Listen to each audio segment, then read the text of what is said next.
Hey guys, we're back at the workshop and I've got some lumber sitting on the ground. There's about 10 2x4s there that are 8 feet long. And I plan to make ribs going up the wall, across the top, and down the other wall.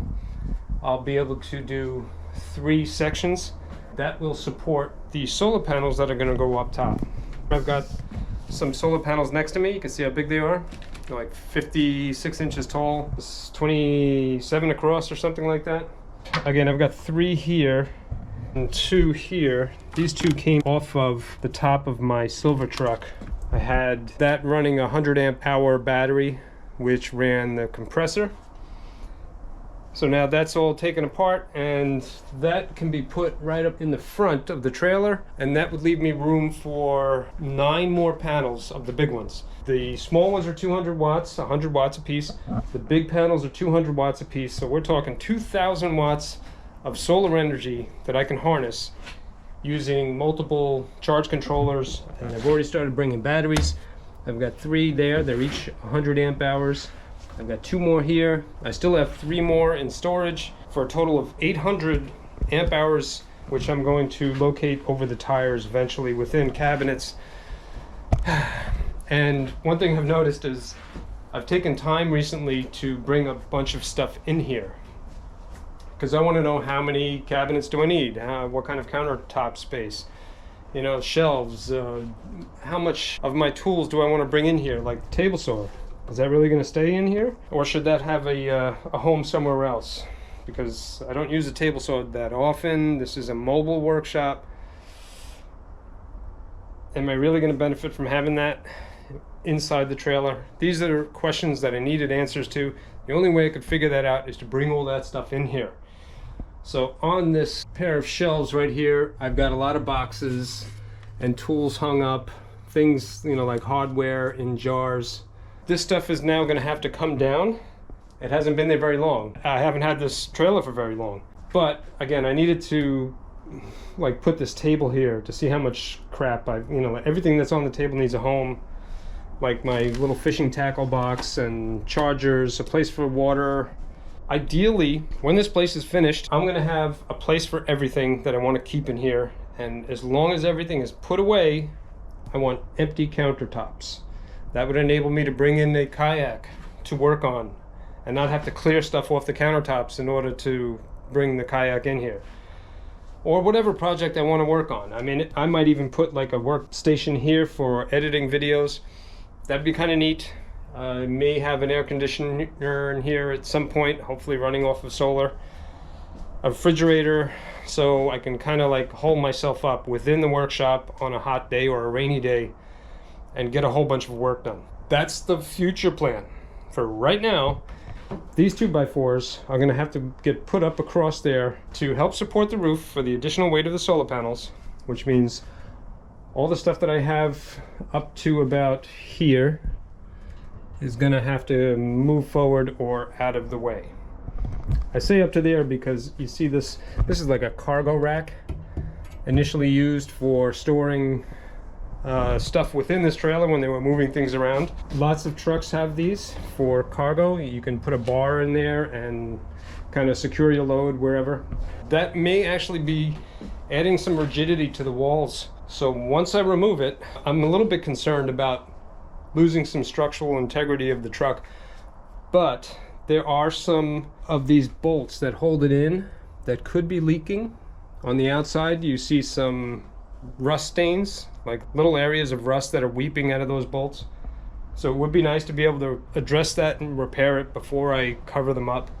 Even over here on the inside, you can see some of those bolts are weeping some rust, and obviously some rain or whatever condensation perhaps is getting in through that. There's a whole bunch of places like that.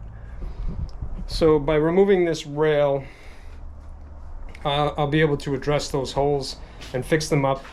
And once I build cabinets on the walls and countertops on the floor, that's going to really rigid up this place anyway. So I'm not worried about losing integrity within the trailer. I may actually be able to reinforce this wall here that's kind of bulging out a little bit on the outside. So yeah, step one is pretty much done. The work, the preparation the planning, and now I really have to get to the doing. So in this episode, I'm going to move this stuff forward, make room in the back, take down some of those cargo tracks. We'll build the structure, and maybe we'll hang some solar panels.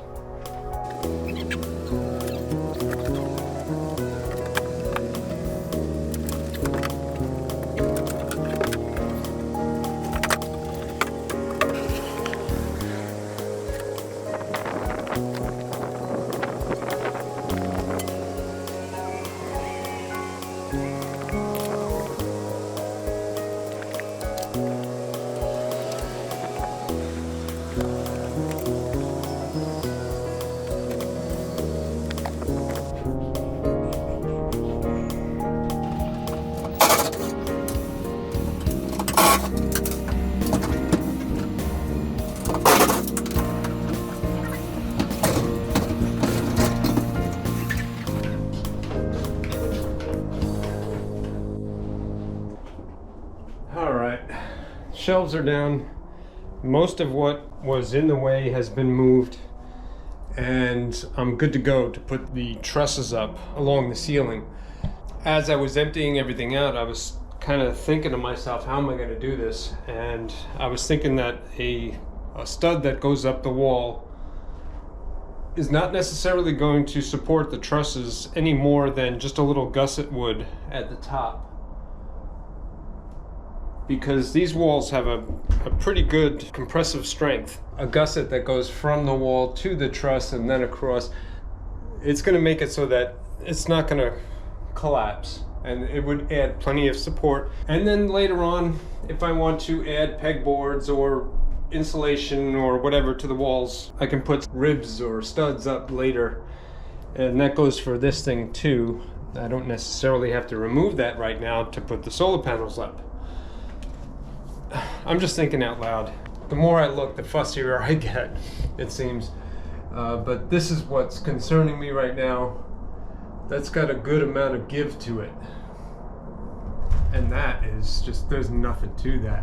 It feels fragile like an egg, you know, like an egg is very powerful, but it can crack pretty easy. You know, as long as you don't put any forces on it that it wasn't engineered to take. So I gotta be careful when I'm up there. And I really just want those solar panels up here. That's going to be integral to how I add power to this. You know, if I put strips up, inverters, where the batteries go, the wiring, that has to be in place first before I build everything else. So I'm trying to prioritize everything. And again, I got a pile of lumber here and I don't want to waste it. I don't want to build this big giant truss system and over-engineer something that's going to support a fairly light solar panel system. So I'm going to try to keep it as minimal as possible. I'm going to try not to overthink it or to make it look pretty, because it's going to be up there, and as long as it's waterproof, I'm good to go. I don't think this thing has to withstand crazy winds. Number one, because I'm not really gonna take this thing on the highway and speed like a crazy person. Another reason that hopefully I'm gonna be in areas like this most of the time, and the trees will shelter this thing from heavy winds. Does that all make sense? I'm trying to look into the future and figure out how many panels am I gonna need. Do I do 1, 2, 3, 1, 2, 3, and leave the center open for maybe an air conditioning unit at some point in the future? And a skylight maybe? You know, something with a little fan in it so that I don't have to run the AC on a day when it's not never too hot. Oh, there's so many scenarios, and it's so hard to look into the future. Hindsight will be clear, but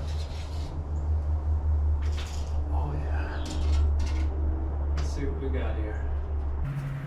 93 and 3/8. That's what I'm going with.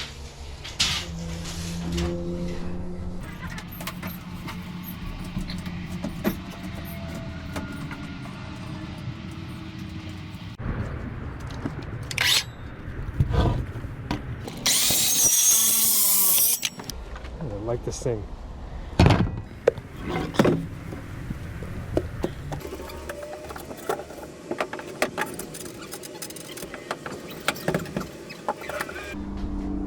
too big and too small, right?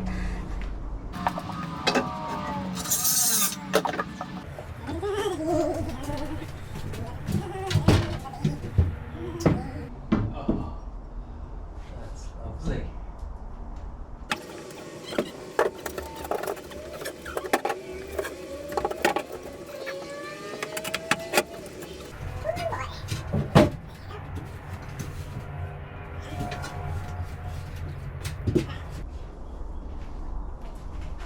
What do you think? I'm waffling a lot. I have an idea and I'm like, no, I don't know, maybe I shouldn't do that, maybe I should. Wah. I'm trying to figure out how am I going to tie the roof truss that's existing into the one that I just put up. Do I cut an arc out of the top of the 2x so that it fits flush? Do I use shims?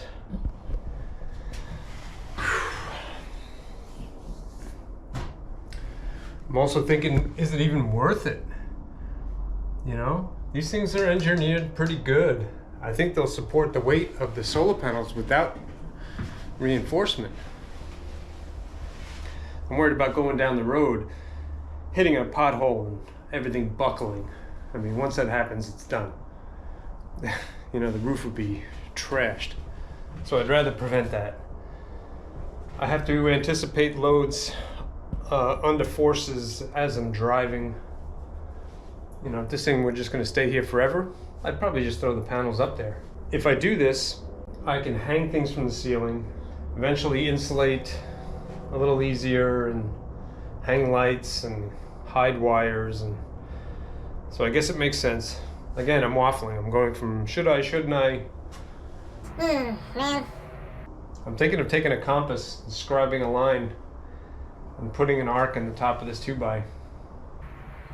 Yeah. I guess I should do that. Here's the center. This is where the gap is the biggest. So I'm going to set my compass to that.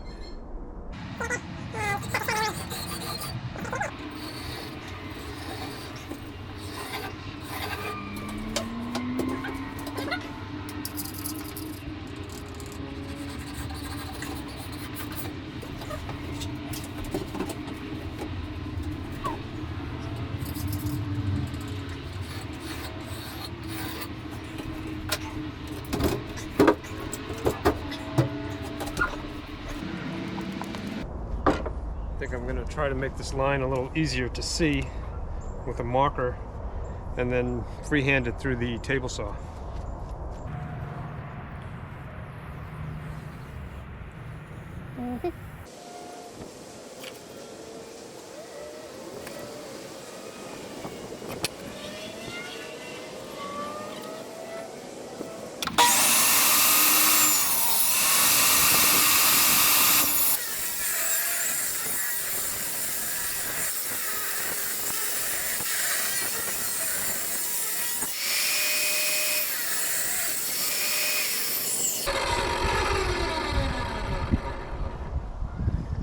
I'll just lop off that little piece there with a jigsaw.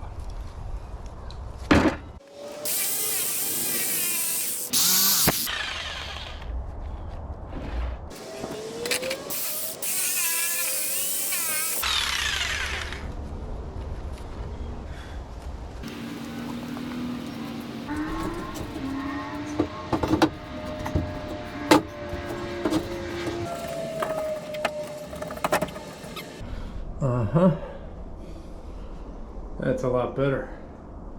You can almost not tell that this has been cut. It looks kind of parallel, but there's definitely an arch to this. That'll keep the rain from pooling on top. It'll shed off to the left or to the right, port, starboard. Now I just need to build a little gusset to hold this thing up. And then we'll try to figure out how I'm going to attach this to that. I ain't quite sure about that yet. I'm sure I'll figure something out.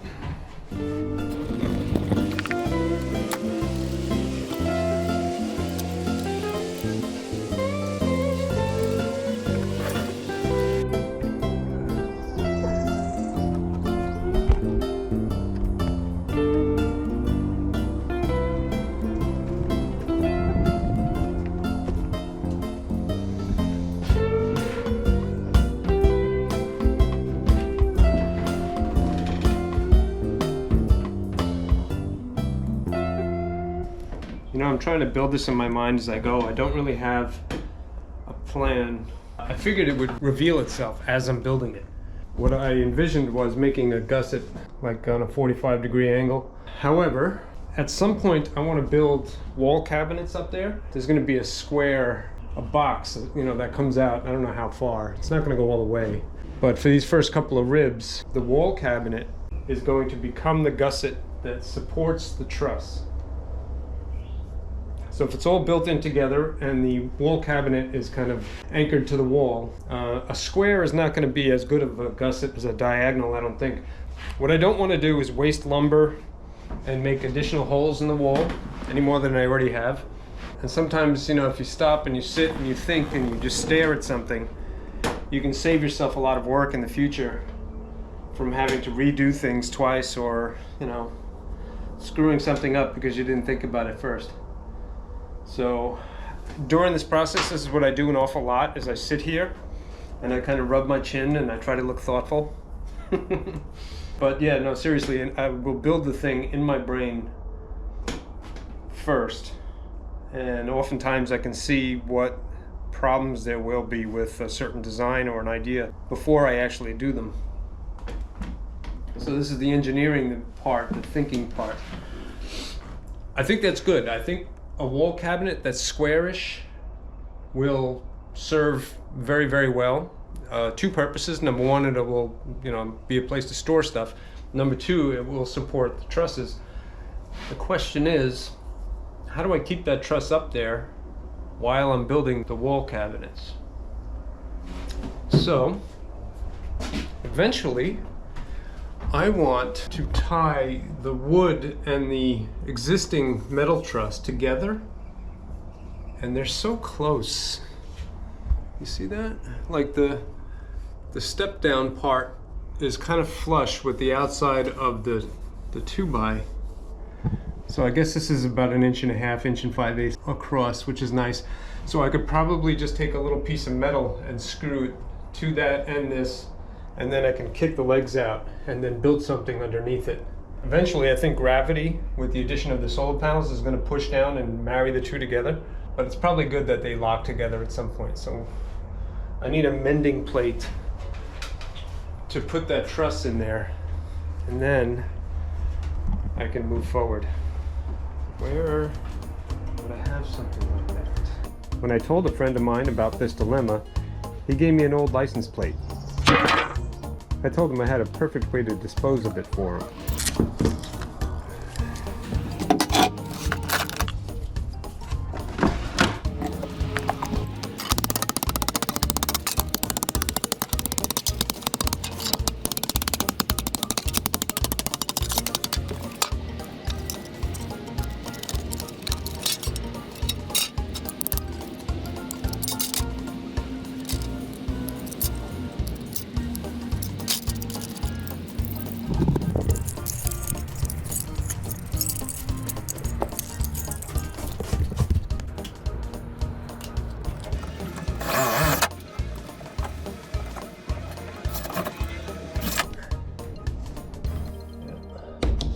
That'll do.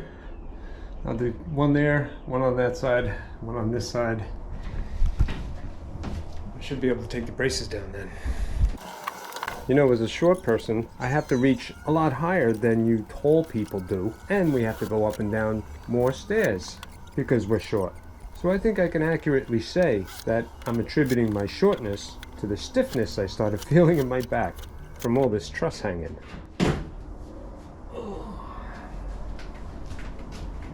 Well, all right, my temporary mending plates. I guess they're permanent. They're up there.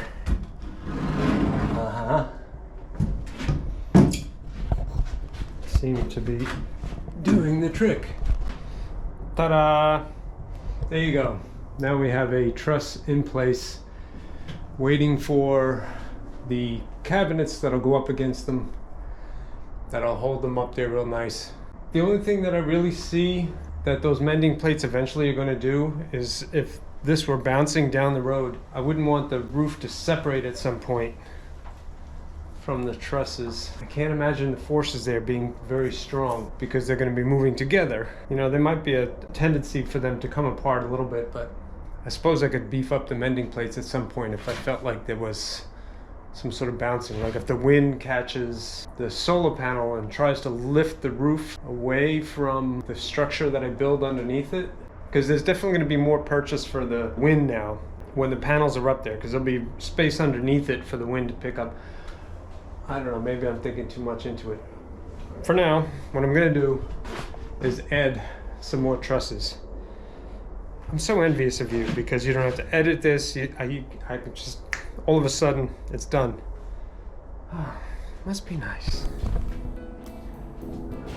Okay, so next. Hopefully in the next episode, there'll be a lot more doing and less figuring. Thanks for coming along with me again on another episode of My Mobile Workshop.